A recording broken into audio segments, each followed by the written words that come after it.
about the full seals of the Dharma, you can see here one quote from the Buddha's teaching, and the side the statue of the Buddha, and it's a Gandhara statue.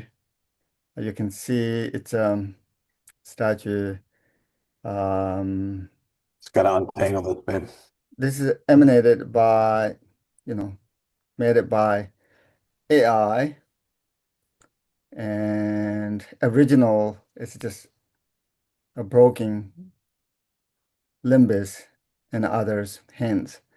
But in these days, it's magic, right? I used AI and creating this. The statue is very beautiful. It, over, 2,000 years, I think, old something. Buddha statue. You can claim some one of oldest ones. And the image, Buddha statue, we call it Gandhava statue. And so that's his image in the Buddha. One of his main teaching is that four seals of the Dharma. And here all component things are impermanent. And he emphasized impermanence, right? All phenomena, if you say component things, which means something related to causes and conditions, then that will be um, um, yeah, impermanent. Then we can talk about a little bit impermanent. Because if we know impermanent, then we know something, and it's very, very helpful. In general, we all have concept, you know, impermanent. It's not that complicated topic. We are living in this world. If you look at the whole history of human beings, then it's always changing, right? And the history of the world systems, and it's always changing. And um, but in the tradition teachings, they recommended we should emphasize those topics and think about it. But that's the way we know and what kind of we are living and understanding in our human life. And this is, if we understand about impermanence, then we understand about in our life, the part of our life. If we understand impermanent, then we have some sort of Dharma realization, realizing the nature of reality that relate to the, relative reality. And, but generally we know we were born and gradually, aging, and the end of the life is death. This is just normal. All thinking beings go through this. And then we should reflect it and history of the human evolutions. I think maybe this modern time has different perspectives, and anything of it, it's always changing, right?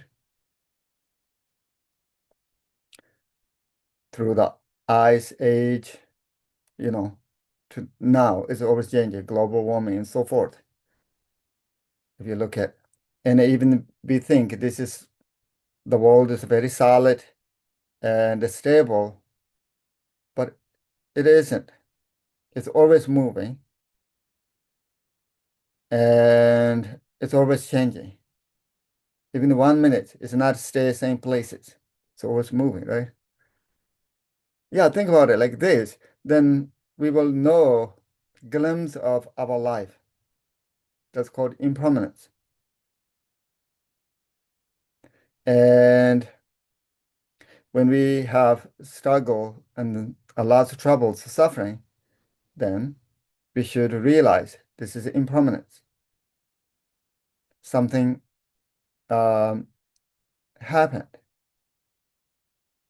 That means that it's a if you realize this, then you know it won't stay forever.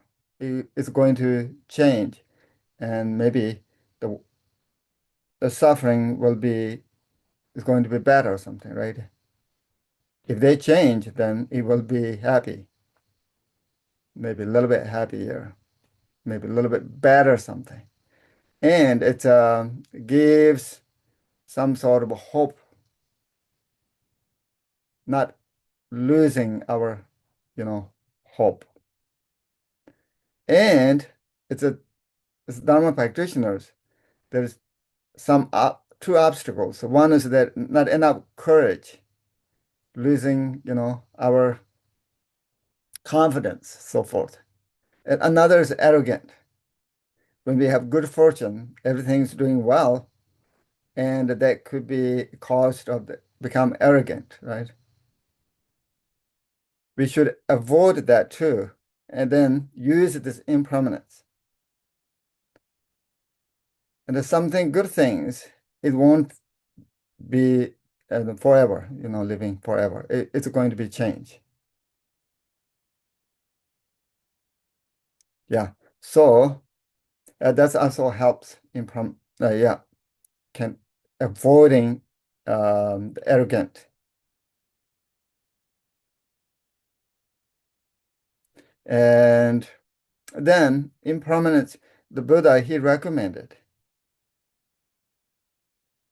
Impermanence is very crucial to contemplate. It gives um, the cost of exertion to practice Dharma, and it gives to realize um, our life is fragile, ready to, to losing. And if you don't put a little bit effort, this is all related to the Dharma, of course, then we won't get this good opportunity in the next time. Yeah, that's how the Dharmic's view.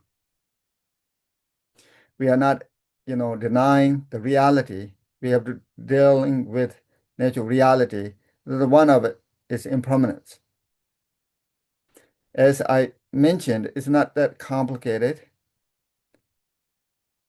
but usually we ignored this topic. As Dharma practitioners, and if we recognized and accept or not, it doesn't matter. It's how that's going to be happened, right? Whether if we want to change or not, we don't have power to make it permanent. Yeah, the sun is rising this morning, then it's go to the evening. If you change your clock, you can, but the time is just it's moving. It's exactly the same thing. If you think about it, something, but reality, it's moving. And a good life, bad life, good day or bad day, it doesn't matter. It's just always moving, right? That's how it is. And then, um, and also, when we lose a member of the families, for example, that's also we have to accept it.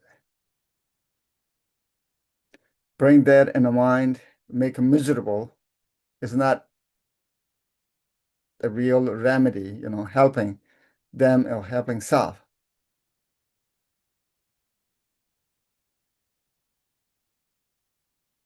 Relationships and so forth, it comes and goes. And everything, if you look at it, then you can see it exactly. If you watch news, then you see it. If you look at your screen of the computer, then you can see it always changing, right? If you think about it, your one's own life, it's always changed. If you think about it, 1 minute in your mind, it's always changing. And the feelings always changing. Your opinions, perceptions, the point of view is always changing. Families, friends, financial situations, everything is always changing. So that's it's good to know about this first. Then we do have other topic. Here you can see. Um,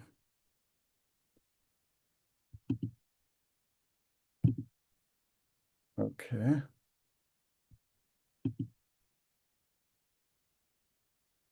Yeah. All component things are impermanent. That's finished.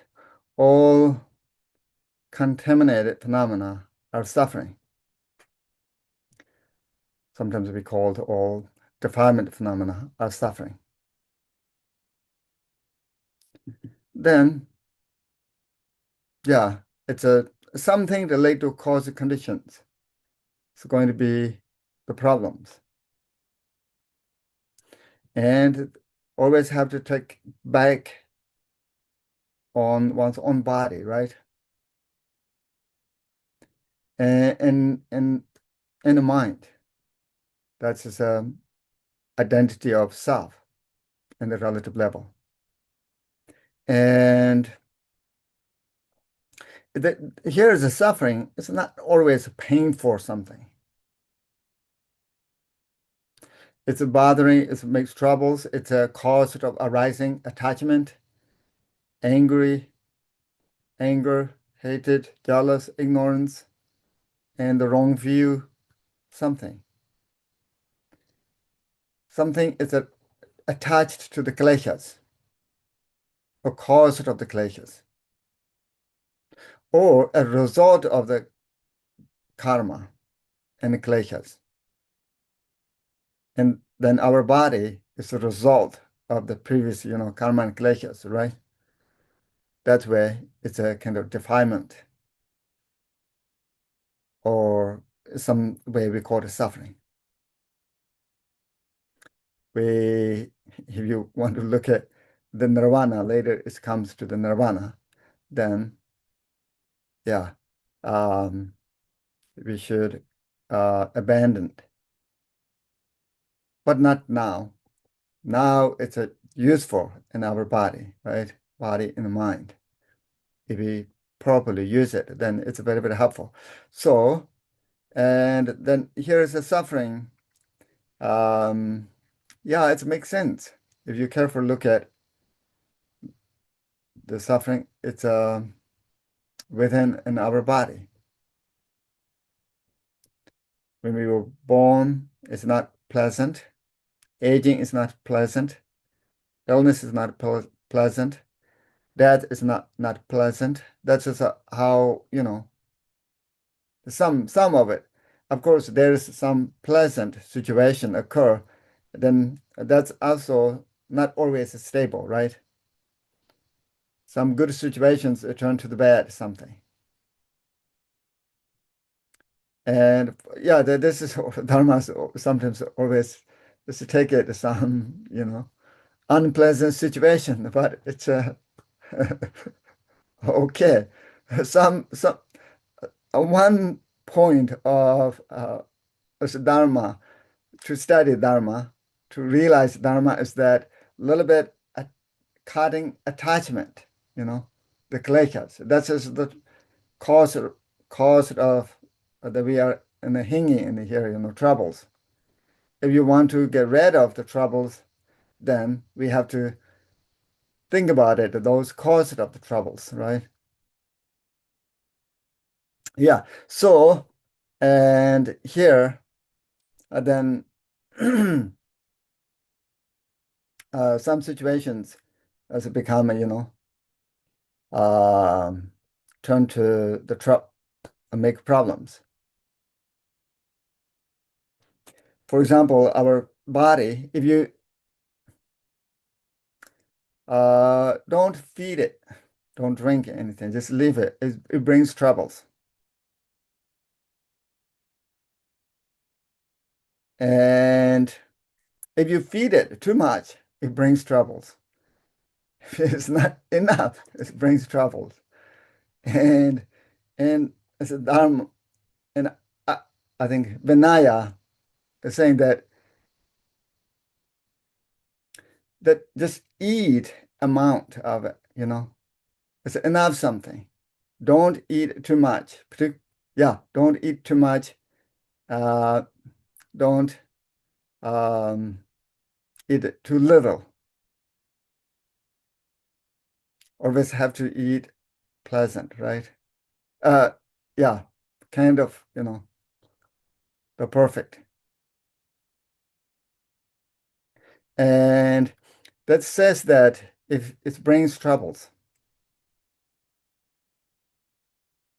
And, but if you understand the suffering, suffering is not always unpleasant. Suffering is a cost of, achieve enlightenment. If you look at many stories, like a Buddha himself, he see the lots of sufferings, right? In the samsara. That's a cost of he become enlightened. He's seeking a void of the suffering. That he found the Dharma to practice for 6 years and become enlightened.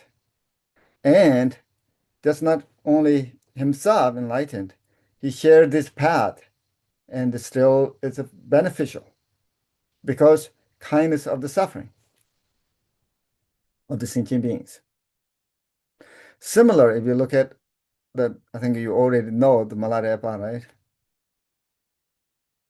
Yeah, his life struggle, his family, is caused to become as amazing as enlightened being.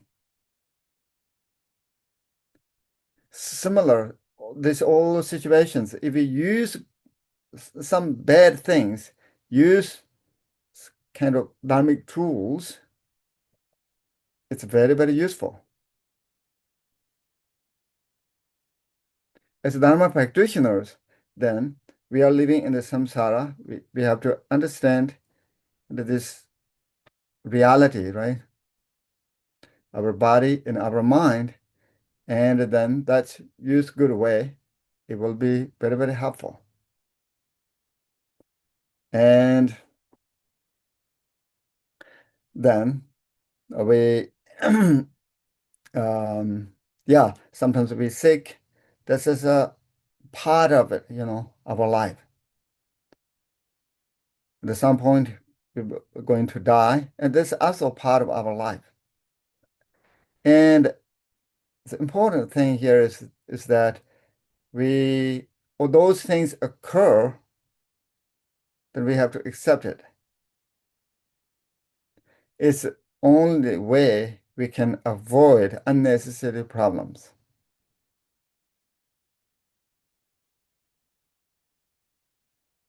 That doesn't mean, oh, we don't have to take, the care of this body or hate it something. We shouldn't do this. We have to respect it and good taken care of, right? As much as possible. We have to eat food. We have to sleep. Have to exercise. If you're sick, take medicine. All treatment as much as possible. Because this is the corporeal body. It's a kind of vehicle. It's a very, very helpful. Have a good use way. Then some point it's a brings troubles. Then also we have to understand this is how where things are, right? Like aging, so forth. It's not just only our body, it's everything, everything. Okay. Yeah, that's just a kind of, you see, impermanent. Our mind, body is impermanent. And also our mind, body is a part of suffering. And sometimes our mind is not happy or filled with the kleshas based on the ego clinging or ignorance. It makes troubles, unhappy about in our life, all situations, right? Then the next one here, all phenomena are empty and without suffering. The self, without suffering, that would be good. That's just the goal, right? Without suffering. The self is, but yeah, here, it's emptiness. Now we are moving a little bit further this reality. It could be it's a, if you want to put it, two divided phenomena, relative reality and absolute reality. The first one, impermanence and the suffering, is a part of the relative reality, right? Now we are moving the absolute, the truth, reality. Then here is emptiness. The Buddha, he taught a lot, many ways of this topic. And the sublessness, use those terms, describing a little bit further than what we normally perceive in this body and our mind, right? If we clinging this body and mind, our mind is me, that's usually we do. That's me, right? Sometimes I have behind of this, some the view behind of this mind or body, that's me, something. But it's all from Dharma point of view, delusions. It's not accord with reality. Reality is that the emptiness. When you was born, or yeah, you get name, this labeled. You give the name of this body is labeled. Labeled means that something is not there. If you think this is, we are talking about emptiness, right? It's actually saying that the body is not exist. Relatively, we know that our bodies exist. It's a body that composed to many, limbs. Part of the body is put it together, so body exists. That, of course, there's a great master like Shakyamuni Buddha, very smart, like Nagarjuna and others. They can't deny this, common sense. But they're common sense, if except that, and also they see a little bit further than this common sense. If you go a little bit further of this reality, then there is emptiness. If you say the body,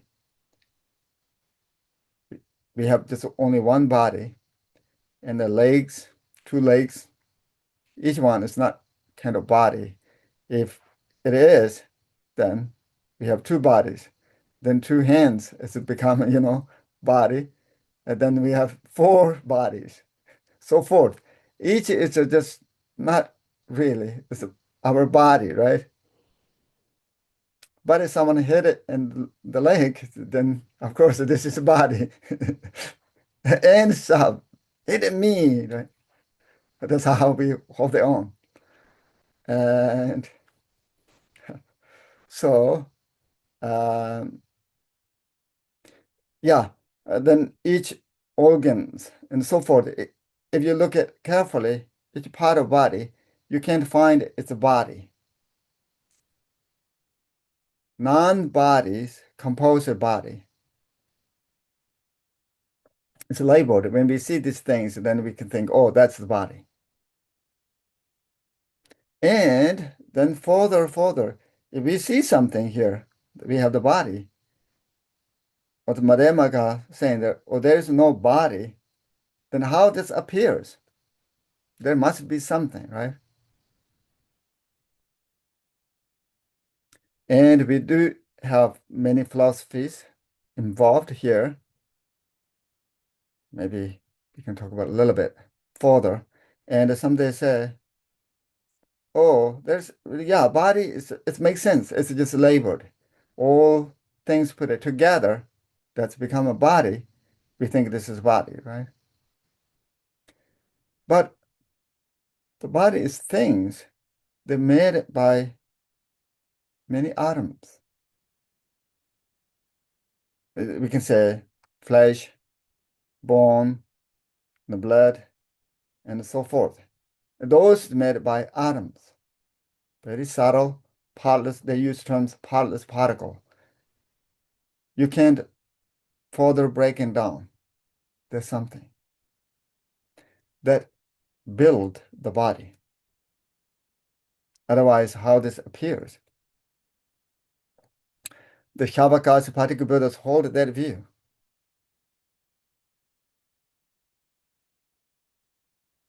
If you investigate the body doesn't exist.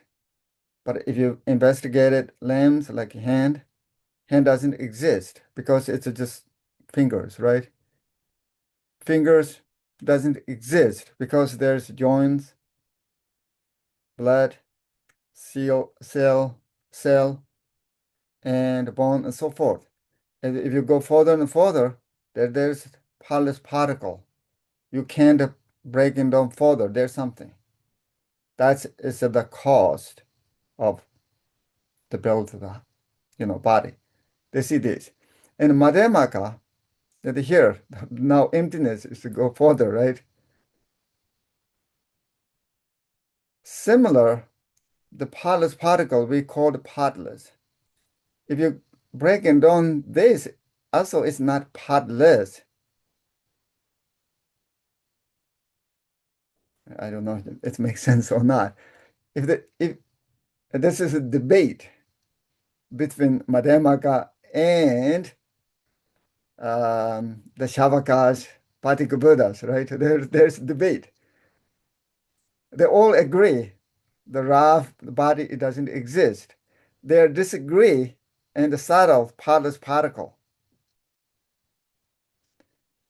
The Shavaka Patika Buddhas believe the ultimate this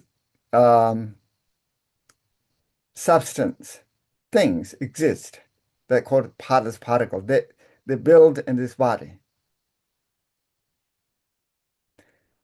When the Madhyamaka saying you said it's partless, then how it's built? Two partless particles have to put it together, right? If they don't have part, then how it's going to make it bigger? If there is a part, one side touching each other, then it's not partless particle. If it doesn't have part, one atom contained, doesn't matter how many added, it's just become one, right? It can't build big. So it doesn't make sense. Partless. It has part. If it's a part, then you can break it down further and further. And then they have, different views. Or there's a partless particle. Well, part is not touching when they build. They have space. And Madhyamaka saying that, oh, then you can put another part between two particles, right? Space. And then still there's space between there. If you put others, even just mountain, put two atoms between there, it will, will fit. It doesn't make sense. So I don't know, it's interested or not. That's how we started. And but Madhyamaka's view, there's no such substance permanent truly exist.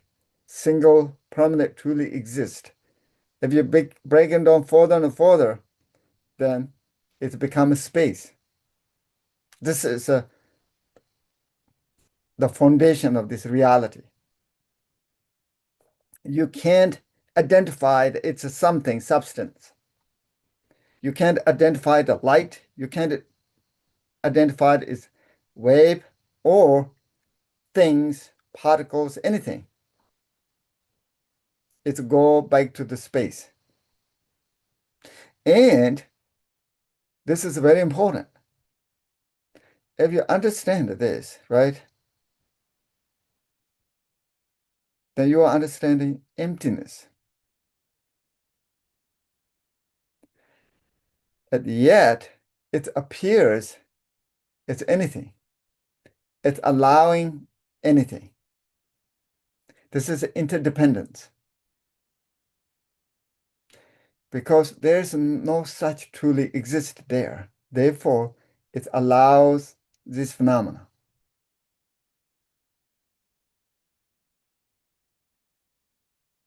But as Dharma practitioners, if we realize this, then we are not um, grasping something, right? Fundamental level of this reality. You can't hold it on or partless particles or anything, space, because it's beyond of conceptual thinking. There's no boundaries. There's no, you know, wages. And it's an up, a down, big, small. There's no characteristics. This go to anything. We use just only the body. If you look at mind, it's the same thing. Now practitioners mainly use the mind as object. That's what we call emptiness. Transcends all existence. Usually our mind always caught it grasping something, whether it could be exist or non-exist.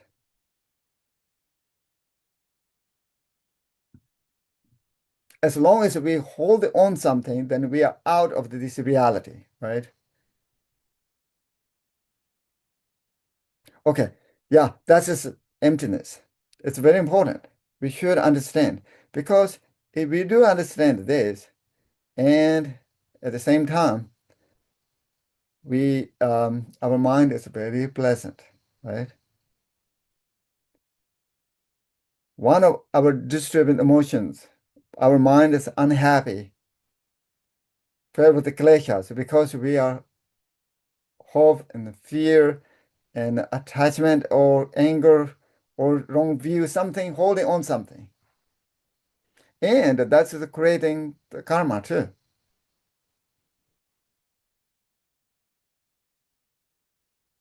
If you're really looking the liberation, then that's, if you understand that, that's liberated this all samsaric the problems.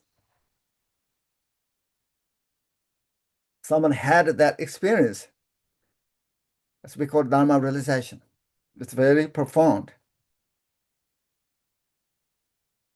It's a great experience. You can't compare to the other, pleasure. Life is pretty much about, experience, right? This profound experience, when you have it, you never forget. Those came from the like Buddhist teachings, great masters, introductions. Then the disciples have the appreciations, when they have that experience. Great kindness. Experience it. And let's see the value of this Dharma realization.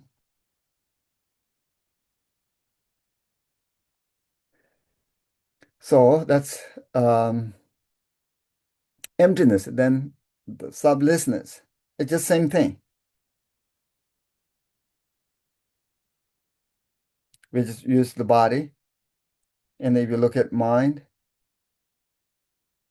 each thought, emotions is not the self. Each part of body is not the self. Then you can't find actually the self that permanent single truly exists. And we hold on the self that from birth into now, the same person, right? Some people hold when they have bad experience when their childhood, they continuously bother and make troubles because we hold on something. Yeah, I do understand. That's how, normal we have problems. As realize sublessness, then we can get rid of there's something holding on. It's unhelpful. It's destroying our real life, right? We have to let it go. Letting go is just wishing, letting go, won't go away. It's not easy to say goodbye, right? We have to look at root of this and not blaming someone else. Of course, we can do this, but actually the real method is that one's own realization needed realized.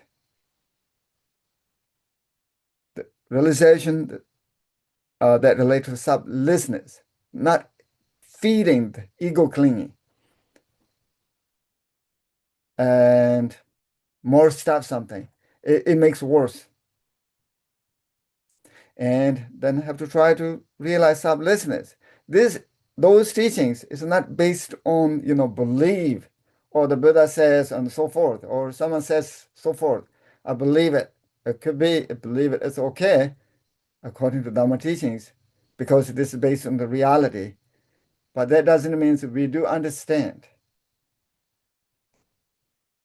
We have the realization, to realize sublessness. The way of realize sublessness is that we have to investigate it, examine it. It could be, it's a very, very helpful read some Dharma teachings, right? Dharma books that describing sublessness or listening the talk as a Dharma talk about sublessness. But then try to match one's own understanding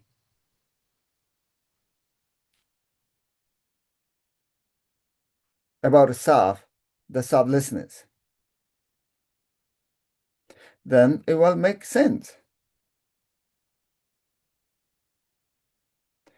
And um, to understand the sublessness, it's a very profound again. We won't disappear, completely. Of course, exactly similar, You have body, you have mind, and relatively, this is all the same thing. But it will reduce ego clinging, concerned, hope, and the fear that's beating us all the time. Will reduce. Then just, become authentic, good person. That's who we are, right? As a human being. We are not adding, extra that's unhelpful. We are not rejecting anything. What it is, that's just we have to realize. If you look at in the body, you can't find in the body's the self that we hold it on all the time, cherished, concerned to something. If you look at in the mind, then there is not self that we hold it on, something. Yeah, you can realize sublessness. It's very, very helpful. Even just this concept is precious, actually. And you have to think about it. And it's yeah, if you understand this, then we call it Dharma realization and will change your life the better way. Okay. Oh, yeah, time goes very fast. I have to move very quickly.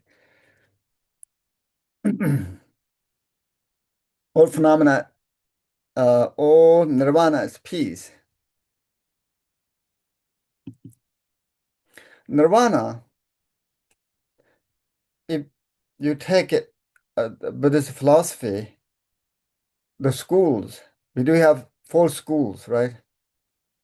Shavaka schools, Patika Buddha schools, and then Chittamatra schools, Madhyamaka schools, that's related to Sudayana. The Vajrayana, we have another, you know, nine, uh, six different schools, the yanas. The yana is a vehicle path. And so uh, the Shavaka and the Patika Buddhas, when they attained the ultimate result, is become arhat, right? Completely abandoning kleshas. They don't have to take a rebirth through the karma and kleshas in the samsara. That's also very peaceful, right? If someone abandoned the kleshas, then it's very peaceful. And then Mahayana, Chramar schools, Madhyamaka schools, it is the same, similar. We have the seed of Buddha, Buddha nature, right? Our fundamental one's mind, it's very, very peaceful. Someone revealed that level of reality, then abandon the kleshas. Sometimes we call it enlightenment, right? Sangye in Tibetan word, Sang, there's two meanings. The particular, Sangye is enlightenment, Buddha, the Buddha. Sang means purified or abandoned the kleshas, right? Karma and kleshas. Those, it's not innately, exist. It's just fabricated. We established. It's not innately that exists in our mind. Purified, abandoned, karma and kleshas. Ye means blooming, um, or manifest one's innate nature of the mind, or manifest the qualities of the innate nature of the mind. So the idea here is that if we not fabricated adding extra that based on ignorance, not knowing the reality, right? Through study, the Buddha's teaching, how he discovered this phenomena, we abandoning the ignorance. What we added extra something is completely will be gone. Then what is left over, the fundamental or innate nature of the mind, it's very peaceful. This Dharma practitioners, and they see it, experience it, even in this lifetime. It's yeah, it's blessed. It's very, very helpful, right? If you have glimpse of this experience, it's very, very helpful. If you have that kind of view, there's nothing wrong. Our innate its nature, reality, filled with the qualities of the Buddha. Buddha is not one way we are creating something, right? Buddha actually just awake. We don't understand this. And when at some point we do understand our innate natural reality, then a waking one. For example, when we are sleeping, nightmare, horrible bad dreams, then we are start going confused. If someone awake from the dream, then all this bad nightmare experience will be gone. That's similar. What we are confused in samsara, have lots of troubles. Someone awake, understand, then it's all will be gone, right? Yeah, that is the nirvana, the peace. Completely peace, ultimate peace. Okay, I think that's all. I can stop here. If you have